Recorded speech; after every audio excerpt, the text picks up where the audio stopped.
Vamos a empezar entonces con los antagonistas de los adrenoreceptores, ¿sí? Entonces, estos igual, sigue siendo sistema nervioso autónomo la base para entender este tema. Y fíjense que van a ser lo contrario del anterior capítulo, que era simpático-miméticos. Y obviamente se parece a los colimomiméticos, no en mecanismo de acción, pero sí en efectos. Por eso es que si interacciono o integro estos contenidos, fácilmente puedo deducir estos otros, ¿sí? Entonces nos interesa entender los efectos de los fármacos que inhiben a los adrenoreceptores y, como siempre, ver cuáles serán sus implicaciones clínicas más relevantes. Entonces, básicamente los dos grandes grupos de antagonistas adrenérgicos son bloqueantes alfa y bloqueantes beta, porque son los receptores que más nos interesan de estos dos sistemas. Entonces, fíjense, con los bloqueantes alfa nos interesa, por ejemplo, la reversibilidad de su mecanismo de acción. Tenemos fármacos que son irreversibles, como la fenoxibenzamina, que es la principal representante y uno de los primeros fármacos que se ha trabajado de este grupo, y los que tienen acción reversible, donde tenemos una variedad bastante amplia de fármacos, donde está, por ejemplo, la fentolamina, tolazolina, prazosina, la betalol. Incluso la betalol vamos a ver que tiene dos receptores en los que va a actuar de forma bastante significativa y se la puede clasificar en los dos grupos. También vamos a ver aquí los derivados del cortisol de centeno, y más adelante, cuando veamos el tema específico de los derivados del cortisol de centeno, vamos a ver que pues son fármacos muy variados, porque sus mecanismos de acción son diversos y eso permite que los vayamos viendo en varios grupos farmacológicos diferentes, ¿sí? Bien, vamos a empezar entonces con los bloqueantes alfa.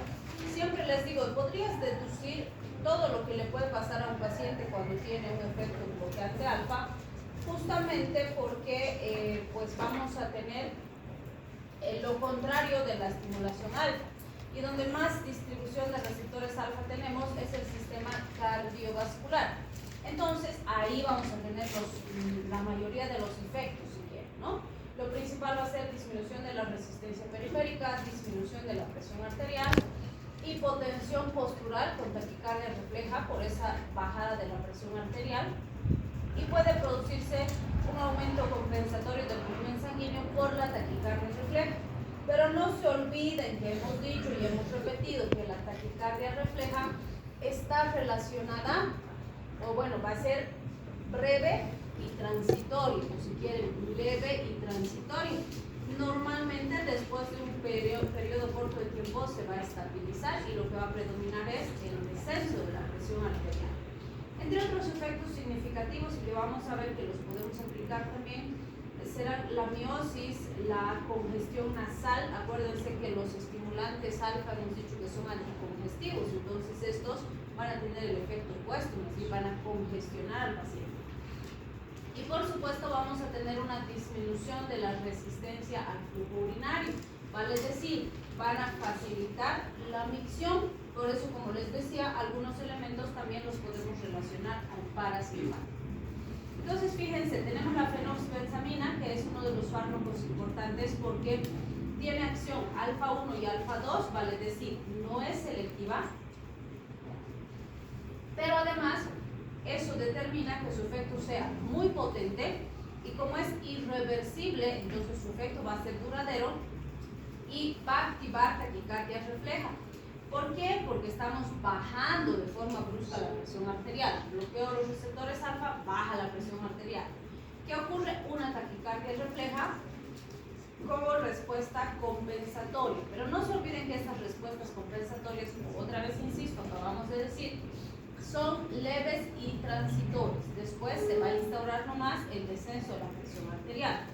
Entonces, fácilmente puedo darme cuenta de cuándo me puede servir un fármaco de estas características. Por ejemplo, los pacientes con feocromocitoma. Si se acuerdan, el feocromocitoma es un tumor en las glándulas suprarrenales que se caracteriza por ser un excelente productor de catecolaminas. Entonces, si el paciente tiene exceso de catecolaminas, ¿qué le pasa? Sube su presión arterial, puede tener taquicardia, arritmias, o sea, toda la parte cardiovascular está acelerada. ¿Qué consigo con el bloqueante alfa? Estabilizar los síntomas, ¿sí? ¿Estoy solucionando el problema? No, porque tengo que operar ese tumor. Entonces, hasta operar al paciente, esto me puede ayudar, ¿sí? Pero lo que tengo que hacer es ver si puedo operar al paciente. En cualquier otra condición donde existe elevación persistente en catecolaminas, por las mismas razones puede ser útil para controlar los síntomas, pero siempre hay que ver la causa, ¿sí? En pacientes con vejiga neurogénica, por eso nos dice acá, ¿qué va a tener un paciente con una vejiga neurogénica? Retención urinaria, porque no se puede vaciar bien la orina. Entonces, ¿qué va a hacer el bloqueante alfa? Va a estimular contracción y relajación del trígono para poder sacar el contenido de la orina, ¿sí? Y también tenemos pacientes con enfermedad vascular periférica, como es el síndrome de Raynaud. Esto es síndrome de Raynaud. ¿Qué ven aquí? Fíjense, estos deditos están pálidos, blancos. ¿Por qué? Porque no está llegando sangre. Estos están morados, cianóticos, como decimos, ¿no? Por la misma razón. Entonces, ¿cuánto es el llenado capilar normal?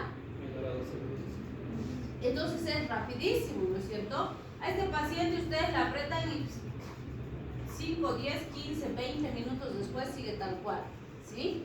Su llenado capilar está súper retardado porque no está llegando la sangre a la periferia. Y el causante de esto es que hay un persistente vasoespasmo en la vasculatura periférica. Entonces, ¿qué hago con un bloqueante alfa?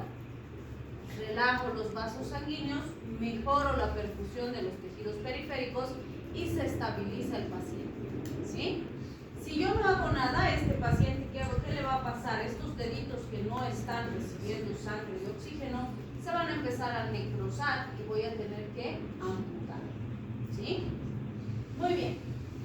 La fentolamina, la diferencia con la fenoxibenzamina es que fentolamina es reversible, nada más. Después, por todo lo demás, es muy similar. Fíjense, es bloqueante alfa 1 y alfa 2. También tiene acción sobre receptores de serotonina como bloqueante y es estimulante de receptores muscarínicos y receptores H1 y H2. Sin embargo, el efecto más potente es el efecto sobre los alfa, eso es lo que predomina. ¿Qué voy a tener? Disminución de la presión arterial con aumento de la frecuencia cardíaca como taquicardia reflex, igual que con la fenoxibenzamina, ¿sí? Entonces, las aplicaciones clínicas son básicamente las mismas. Pacientes con feocromocitoma, enfermedad de Raynaud, puedo usar en intoxicaciones por agonistas alfa para contrarrestar el efecto. Y pues lo mencionamos, pero actualmente no es una aplicación, ¿no? La disfunción eréctil. ¿Por qué? En la época que se usaba fentolamina en disfunción eréctil, primero se tenían que mezclar con papaverina inmediatamente antes de usar. Se preparaba en una inyección y el paciente tenía que administrarse la inyección directamente en el pene, lo cual implicaba pues dolor, incomodidad y demás para el paciente. Si bien sí se producía la erección, que era lo que el paciente estaba buscando para, al utilizar el fármaco, el problema es que después de esa erección se producía priapismo, es decir, que aunque el paciente ya no necesitaba la erección, pues el pene se mantenía erecto, ¿sí? Y tenía que ir al hospital para que baje la erección y demás, porque se podían infectar el pene, ¿no? Entonces, fíjense, se produce una vasodilatación que consigue la erección, pero luego se produce una vasoconstricción intensa que mantiene la erección, lo que se ríe, pues no lo hago. Entonces, actualmente no se usa con ese fin, porque tenemos pastillitas que tienen la misma función y no tienen estas complicaciones, entonces ya no se justifica, ¿sí? Bien.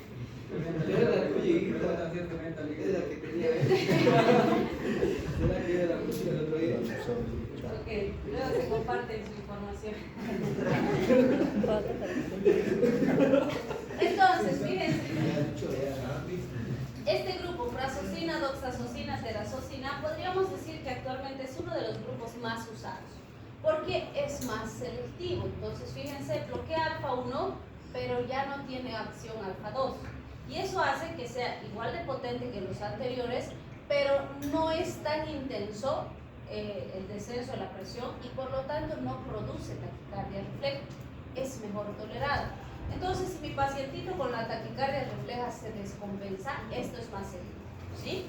Se ha usado principalmente en hipertensión arterial, justamente por esa potente acción sobre la presión arterial sin la taquicardia refleja. También en pacientes con dificultad para miccionar, es decir, obstrucciones urinarias o retención urinaria por alguna razón. En pacientes, de hecho, con hiperplasia prostática existe retención urinaria y por un lado esto nos ayuda a mejorar el paso de la orina, ¿no? Por eso está indicado en hiperplasia prostática benigna. Sin embargo, en hiperplasia prostática no se olviden que los urólogos siempre dicen, ¿no? Todas las próstatas o las hiperplasias prostáticas tarde o temprano se van a tener que operar, ¿sí? Lo que hay que hacer es vigilar. ¿Con qué parámetro vigilamos que no se esté malignizando la hiperplasia prostática? El PSA, el laboratorio, que nos dice si está todo bien o hay riesgo, ¿no? Si está por debajo de 4, estamos tranquilos, podemos seguir con medicación. Pero si empieza a subir, hay que quitar esa próstata porque ya es un riesgo de cáncer, ¿sí? Bien, tenemos esta otra. Esta podríamos decir que es de las o de los fármacos más específicos que tenemos, porque fíjense, es bloqueante alfa 1A, de lo más selectivo que tenemos. Y justamente se ha visto que alfa 1A tiene una excelente distribución en próstata, más que en cualquier otro lugar. Entonces, para la hiperplasia prostática benigna, este es el mejor fármaco que tenemos. Sí se usa también el grupo laprasocina, todavía siguen siendo muy eficaces, pero este tiene menos efectos adversos, ¿sí? Entonces, fíjense, relaja muy bien el músculo liso prostático sin afectar de forma importante al músculo vascular. Entonces, si el paciente no tiene problemas de presión arterial o no hay problema en la presión arterial como tal, será más seguro utilizar este, ¿no? Por su mayor selectividad. Entonces, se usa de 0.4 a 0.8 miligramos por día. Sí es muy importante considerar acá, como decíamos, la vigilancia del paciente. También se está usando tamsulosin en pacientes con litiasis renal, ¿sí? ¿Por qué? Cuando el lito se clava o se tranca, vamos a decir, en el uréter, el paciente tiene un dolor pero tan terrible que lo asemejan al dolor de un parto. Dicen que las litiasis renales son terriblemente dolorosas. Entonces estos nos pueden ayudar a relajar un poquito las fibras y disminuir el dolor del paciente. No van a corregir el cálculo, ¿sí? El cálculo, dependiendo del tamaño que tenga, será si se puede, por ejemplo, lograr que llegue hasta la vejiga para que salga con la orina, pues está bien. Pero si no es posible por su tamaño, se tendrá que hacer una litotripsia, destruir el calculito para que pueda recién salir. Y eso se hace con equipos especiales, ¿no? Como endoscopía más o menos. Entonces es muy bonito que estos pacientes pueden tener una disminución muy significativa del dolor. No va a solucionar el problema, obviamente hay que combinar con otros fármacos más, pero nos va a ayudar a estabilizar al paciente. Y en otras condiciones donde existe espasmo de músculo liso, que es muy doloroso, y que no está mejorando con otros fármacos el paciente, se puede usar tamsulosin también, ¿sí? ¿Cómo? No, ¿qué se toma usted? Tamsulosin. Ahí está su nombre. ¿Ya no mira? Ah. Bien. Otro fármaco es la yohimbina. Y siempre les digo, cuando hablamos de yohimbina, les digo, acuérdense de la clonidina. ¿Sí? ¿Se acuerdan qué característica tenía la clonidina?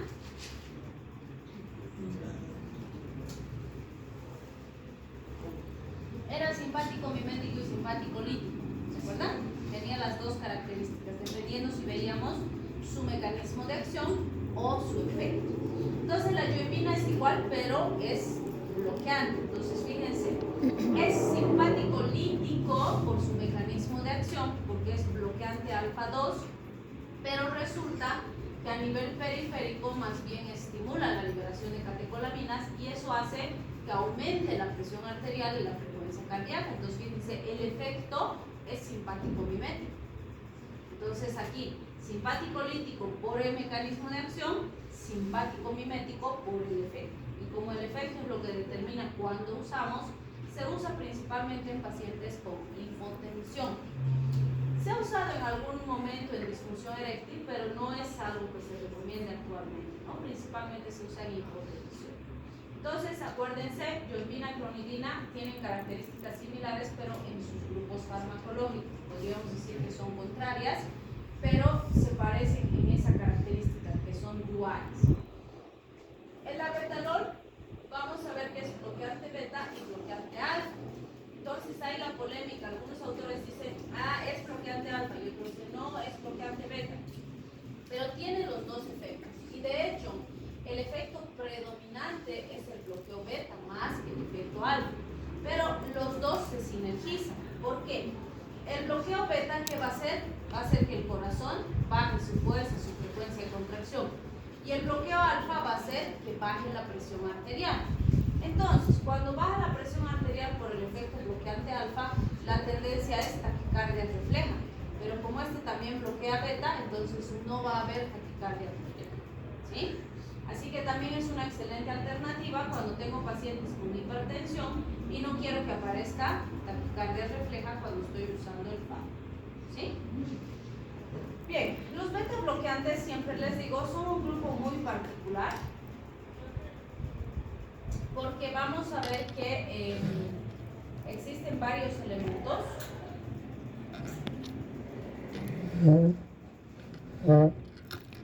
Bien, entonces existen muchos beta bloqueantes. Podríamos decir que es uno de los grupos farmacológicos más grandes y diversos que tenemos. Entonces lo que hacemos es asociarlos por ciertas características para recordarlos más fácil. Sí pueden acordarse o intentar acordarse uno por uno todos los fármacos, pero no acabaría, es complicado. Entonces los agrupamos. ¿Qué decimos? La mayoría son antagonistas puros, algunos son agonistas parciales, otros actúan con más selectividad por ciertos subgrupos de receptores, otros tienen efecto anestésico, pero para eso normalmente las dosis son diferentes, y químicamente son parecidos al isoproterenol, que lo hemos visto en temas previos. Entonces, fíjense, cuando hablamos de sus características cinéticas, una característica que siempre nos interesa es la absorción por vía oral. Vemos que todos tienen buena absorción por vía oral, excepto el esmolol. Entonces, más facilito, me acuerdo, esmolol, digo, no tiene buena absorción oral, el resto sí. Es más fácil, me acuerdo uno y el resto muy fácil. Si hablamos del metabolismo, el primer paso, fíjense, es alto para propanolol, bajo para nadolol y el resto es intermedio. Entonces, más fácil, me acuerdo, propanolol alto, nadolol nulo o nada si quieren, y el resto es intermedio. ¿Sí? La biodisponibilidad, sí tengo que acordarme más cosas. Por ejemplo, es alta para pindolol, pembutolol, betaxolol, sotalol, que son los que más tienen. Tenemos baja para propanolol, atenolol, nadolol y nula para el esmolol. Fíjense, el esmolol ya lo estamos mencionando en dos lugares. Y el resto es intermedio. Entonces, sí me tengo que acordar más cositas, pero así agrupaditos, pues más fácil me acuerdo. Si hablamos de la llegada al sistema nervioso central, decimos volumen de distribución alto con gran ingreso al sistema nervioso central, propanolol, pembutolol. Con bajo o casi nada de llegada al sistema nervioso central, el resto los fármacos. Entonces, más fácil me acuerdo, propanolol, pembutolol, buen ingreso, el resto mal. Las vidas medias sí son muy variables. En realidad hay una vida media diferente para cada fármaco. Entonces, ¿cómo los agrupo? Digo, el que tiene vida media más cortita es el esmolol. Fíjense, ya estamos mencionando esmolol en varios lugares. El que tiene vida media más larga es el nadolol y se excreta sin cambios por la orina.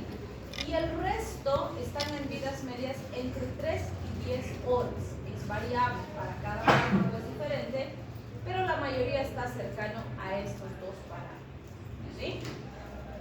Si hablamos de los efectos de los beta bloqueantes, básicamente tenemos los efectos bloqueantes que hemos mencionado para todos los grupos anteriores, ¿no? O sea, ¿qué sería? Principalmente a nivel cardíaco, tengo efecto depresor, presión arterial, depresor, ¿sí? Sistema neurológico, sistema nervioso central, tengo alteraciones del sueño, pesadillas y cosas así. Y cuando hablamos, por ejemplo, de otros efectos que serían peligrosos a nivel respiratorio que tenemos, broncoconstricción y broncorrea, que no es un efecto deseable, pero sí es algo que tengo que vigilar, porque ahí se me puede complicar. Y se ha visto que cuando usas fármacos que no son muy selectivos, sí puedes tener un impacto importante en el metabolismo endocrino del paciente. De modo que se puede alterar la lipólisis, la glucogenólisis hepática, aumentar las VLDLs, disminuir las HDLs, vale decir, se altera todo el perfil lipídico del paciente, aumentan las negativas y disminuyen las positivas, ¿sí? Pero esto se puede solucionar con fármacos más selectivos. También se han visto efectos que no están ligados a la acción sobre el receptor beta. Por ejemplo, tiene efecto anestésico local, que este estaría ligado a bloqueo de canales de sodio, que es el mecanismo típico de los anestésicos locales. Pero para eso necesitas dosis mucho más altas. También vemos un efecto antiarrítmico de tipo 3, donde vamos a ver que se ha visto bloqueo de canales de potasio. ¿Por qué? Van a ver cuando hablemos de los antiarrítmicos, tenemos 4 tipos de antiarrítmicos. Los antiarrítmicos de clase 2 son bloqueantes beta. Entonces ya el beta bloqueante es un antiarrítmico. Pero resulta, por ejemplo, que el sotalol también tiene el efecto antiarrítmico de clase 3. Los de clase 3 se caracterizan por bloquear canales de potasio. Entonces también tiene ese efecto el sotalol, vale decir, bloquea receptores beta y bloquea canales de potasio, ¿sí? Y bueno, también se ha visto que algunos beta bloqueantes pueden actuar como agonistas parciales. Y ya sabemos la definición de lo que es un agonista parcial y lo que hace, ¿no? Entonces vamos a aplicar aquí esos conceptos. La elección del mejor beta bloqueante, como son tantos fármacos, siempre les digo, no podemos agarrar y decir, el propanolol es el mejor beta bloqueante y para todos los pacientes es el mejor. No, porque el mejor fármaco, como siempre hemos repetido y vamos a seguir repitiendo, no depende del fármaco, depende del paciente, ¿sí? El fármaco que me mantiene a mi paciente estable y que mi paciente tolera bien, ese es el mejor. Y para cada paciente puede ser diferente. Entonces tengo que individualizar. Bien, si hablamos de la toxicidad de los bloqueantes beta, ¿qué va a pasar?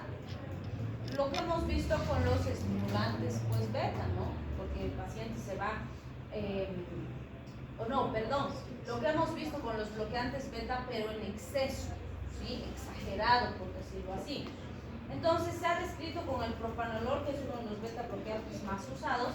Se ha visto, por ejemplo, exantema, fiebre, sedación, trastornos del sueño, depresión, a veces reacciones psicóticas, asma. No se olviden que en pulmones hemos dicho broncoespasmo y broncorrea, que pueden producir complicaciones graves. También se ha visto vasoespasmo, también se ha visto que pueden desencadenar o agravar una insuficiencia cardíaca, porque ¿qué van a hacer en corazón? Deprimir la contractilidad, disminuir la función cardíaca. También se han visto interacciones negativas con bloqueantes beta, verapamilo. Verapamilo es bloqueante de canales de calcio, ¿sí? Que también se usan en pacientes cardiópatas. Entonces, si tengo un beta bloqueante y asocio a verapamilo, se puede complicar el paciente, ¿sí? No se debe suspender bruscamente cuando usamos beta bloqueantes. Y en pacientes que son diabéticos, justamente hemos dicho la diabetes ya es un factor de riesgo más, entonces tratar de usar fármacos más selectivos para minimizar riesgos y efectos adversos, porque solo por su patología de base ellos ya tienen más riesgo que cualquier otro paciente, ¿sí? Bien, ahí vamos a empezar a ver los fármacos beta bloqueantes y como les decía, son muchos fármacos. Por favor, estamos en clase, ¿pueden hablar más? ¿No? Gracias.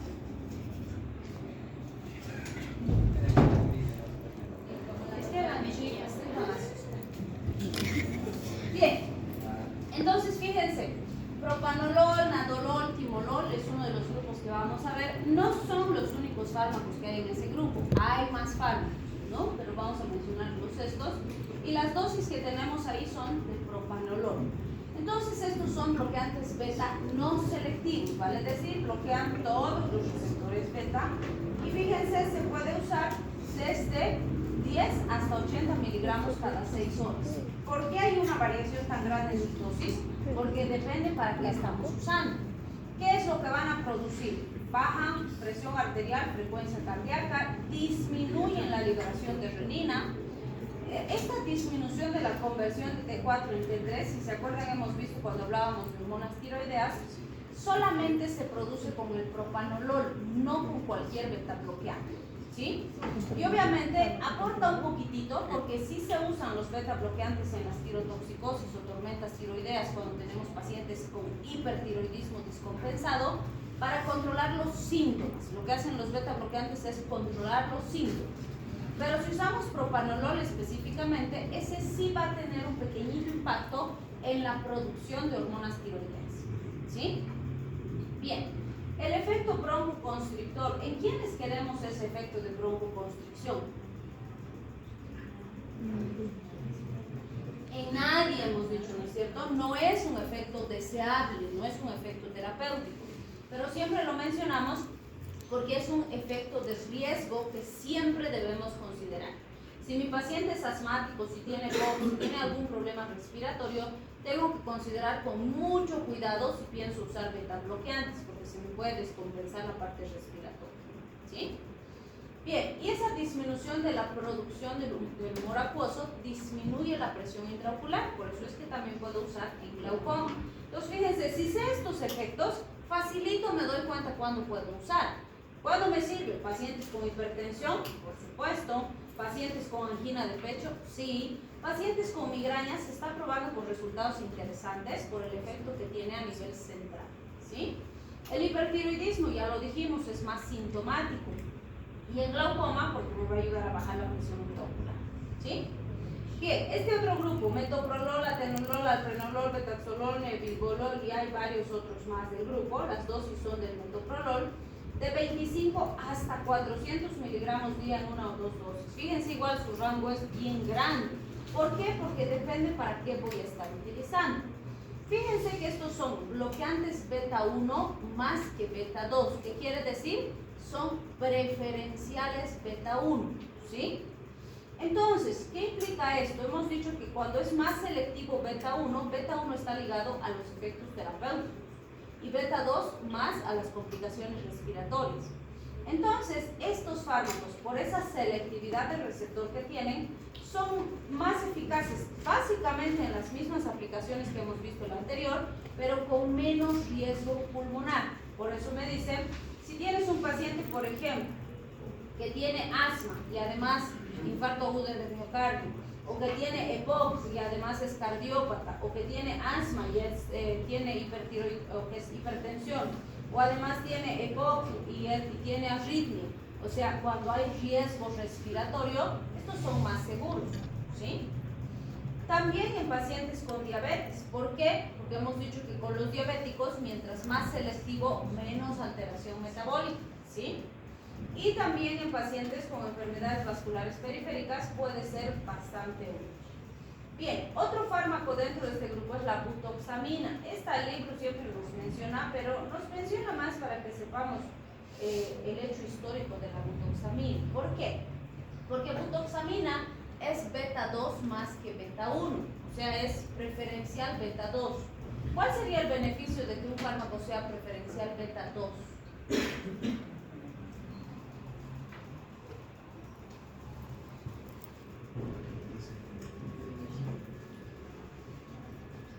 No habría beneficio porque beta 2 está ligado a los problemas respiratorios y beta 1 es el que está ligado a los efectos terapéuticos. Entonces este tiene más efecto adverso que efecto terapéutico, no nos sirve. Por eso nos dice, no se usa, no tiene ninguna aplicación terapéutica, ¿sí? Bien, este otro grupo, fíjense, el grupo del carteolol, pindolol, acebutolol y varios otros, son beta 1 y beta 2 con efecto simpático mimético intrínseco, ¿vale? Es decir, estos son agonistas parciales. ¿Qué implicaría que sean agonistas parciales? ¿Cuál es su efecto en los receptores? ¿Qué hacen? Se unen al receptor y lo activan, o sea que son simpático miméticos, no son simpático líticos. ¿Y por qué los estamos viendo en los beta bloqueantes? Si no son bloqueantes, se unen y activan. ¿Se acuerdan cuando definimos agonistas parciales? ¿Qué dijimos? Pónganse, digamos que tu paciente está taquicárdico, está con 120 de frecuencia cardíaca, ¿sí? Tú le das un antagonista para bajar la frecuencia cardíaca, ¿sí? Y le baja a 60. 60 está bien, sí, está dentro del rango, pero le has bajado la mitad de golpe al paciente. Entonces, con este 60, tu pacientito, en vez de ponerse mejor, se siente que se va a morir, se quiere desmayar, se siente débil, siente que se pone diaforético, está ansioso, se pone mal, ¿sí? Entonces, para este paciente, el antagonista puro es muy fuerte, ¿sí? ¿Qué hago? Le doy un agonista parcial. Fíjense, el agonista endógeno, al unirse aquí, me está produciendo esta frecuencia cardíaca, está muy potente. Entonces, ¿qué hago yo con este agonista parcial? Voy a venir y voy a ocupar este receptor y lo voy a estimular. Pero como es agonista parcial, por definición, ¿qué hace el agonista parcial? Produce una acción menos intensa que el agonista total. Entonces, ¿qué va a hacer? Va a producirme, por decirles, 70, ya 75. Mi paciente está más estable y además mientras este esté unido no va a dejar que el agonista endógeno se una y no le va a dejar producir esta taquicardia, ¿sí? Entonces, por esa razón es que sí uso agonistas parciales como si fueran antagonistas, porque me producen un efecto inferior al del agonista total, ¿sí? Y no me descompensan tanto como el antagonista puro. Entonces, por eso me dice, fíjense, las indicaciones son las mismas. Hipertensión, arritmias y migrañas, pero cuando el paciente bradicardiza o se descompensa cuando uso el antagonista total, ¿sí? Además, cuando existe riesgo cuando uso un bloqueante. Por ejemplo, hemos dicho, si uso bloqueantes, hay más riesgo de alteraciones metabólicas. Si le doy ese riesgo no hay, porque no estoy bloqueando, estoy estimulando. Suavito, pero estoy estimulando, ¿sí? Entonces, fíjense, en esas situaciones me va a servir mejor que un antagonista puro, ¿sí? Y dependiendo del caso, puedo usar desde 2.5 hasta 10 miligramos por día. Bien, este otro grupo, el grupo del carvedilol, ahí está midazolam, lisindolol y varios otros, pero el más conocido es carvedilol. Fíjense, son bloqueantes beta más que alfa, o sea, no son tan selectivos, son beta preferenciales, por decirlo así, pero baja la frecuencia cardíaca y la presión arterial. ¿Por qué les señalo con rojo estos? Porque estos, fíjense, me dice la indicación, se usan en insuficiencia cardíaca. Yo les pregunto a ustedes, ¿cuál es el problema de un paciente con insuficiencia cardíaca?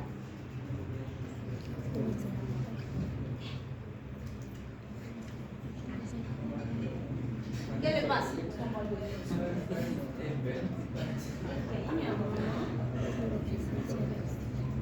La bomba no funciona bien, es incapaz de mandar suficiente sangre a la periferia, ¿sí? ¿Y qué haces si le das un beta bloqueante con la bomba? Disminuyes la fuerza y la frecuencia de contracción. O sea, parecería incoherente, ¿no? Pucha, si el corazón está mal, ¿para qué le damos algo que lo deprime más? ¿No es cierto? Entonces, evidentemente, sí van a encontrar que si tengo insuficiencia cardíaca moderada a severa, está absolutamente contraindicado usar beta bloqueantes, ¿sí? Sin embargo, hay estudios que han visto que cuando estamos en fases iniciales de insuficiencia cardíaca, el disminuir la fuerza y frecuencia del corazón hace que se mejore la oxigenación del miocardio. Y oxigenar mejor el miocardio mantiene mejor la capacidad funcional del corazón. Por esa razón, en estadios iniciales sí pueden servir los beta bloqueantes. Entonces, solamente si la insuficiencia cardíaca es leve, ¿sí? Además, aún en insuficiencia cardíaca leve, tengo que ver qué opciones tengo y si esa es mi mejor opción, usaré. Pero si tengo mejores opciones, pues uso mejores opciones, ¿sí? Entonces, fíjense, se ha usado carvedilol, que tenemos comprimidos de liberación intermedia, y comprimidos de liberación prolongada. La diferencia es que los de liberación intermedia se da 2 veces por día y los de liberación prolongada una sola vez al día. ¿Sí? Entonces, normalmente viene así, fíjense, este de 12.5 miligramos. Le doy la mitad de la tabletita en la mañana, la mitad de la tabletita en la tarde. ¿Sí? Y por eso me dice, le doy, por ejemplo, en el caso del 12.5, 6.25 en la mañana, 6.25 en la noche. Si le diera este de 6.25, que también viene así, le doy la mitad en la mañana, la mitad en la noche y 3.125 cada dosis. A eso se refiere nada más. ¿Sí? Le doy mitad, mitad. En cambio, este le doy una tabletita una vez al día. De 10, de 20, de 40, de 80, dependiendo cuál necesita el paciente. ¿Sí? Bien. Y el esmolol, que pertenece a este grupo, recuerden que lo hemos mencionado en varios lugares al esmolol, ¿no? Hemos dicho que es el que tiene vida media más cortita y tiene otras características. Este, fíjense, nos permite un control rápido de la presión arterial, de arritmias, de taquicardias supraventriculares, de tirotoxicosis, de isquemias miocárdicas transquirúrgicas, de hipertensión periferatoria, ¿sí? Nos va a ayudar a bajar la presión arterial y la frecuencia cardíaca rápido. Pero así como actúa rápido, también desaparece rápido su acción. Entonces, normalmente se usa en situaciones donde necesita un efecto rápido y eficaz, pero por periodos cortos de tiempo. Por ejemplo, si hay una descompensación transquirúrgica, necesito controlar al paciente mientras termine de operarlo y después ya no necesito darle porque no es hipertenso. ¿Sí? Entonces, estas son las dosis que se usan en esas situaciones críticas. Iniciamos con una carga de 500 microgramos por kilogramo intravenoso en 1 minuto, entonces se da el paciente hospitalizado. Mantengo con 50 microgramos kilogramo minuto intravenoso cada 4 minutos y puedo ir aumentando progresivamente hasta llegar a un máximo de 200 microgramos por kilogramo minuto. Después voy a ir disminuyendo a intervalos de 10 minutos hasta llegar a 25 microgramos por kilogramo minuto o menos. Y ahí dejo de darle y ya está estable el paciente, no necesito darle más. ¿Sí? Entonces, en esos casos es que se usa esmolol.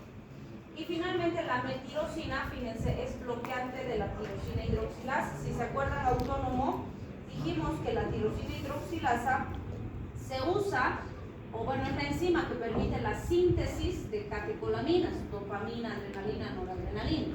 Entonces, ¿qué consigo cuando bloqueo la enzima? Baja la presión arterial, baja la dopamina, lo cual me puede producir un síndrome parkinsoniano. Y no se usaba porque decían, pucha, no necesito que bajen todas las catecolaminas, pues estoy suprimiendo todos sus efectos, eran demasiado tóxicas. Pero ¿qué se vio? Cuando tengo que operar a un paciente con feocromocitoma, como el tumor reacciona, cuando lo estoy queriendo extirpar, libera catecolaminas como un mecanismo de defensa. En esos casos, ¿qué le pasaba al paciente? ¡Bum! Se descompensaba la presión, la frecuencia cardíaca, todo, y se complicaba el transquirúrgico. Entonces, ¿qué han optado? Por darle al paciente que vamos a operar 2 semanas antes metirosina.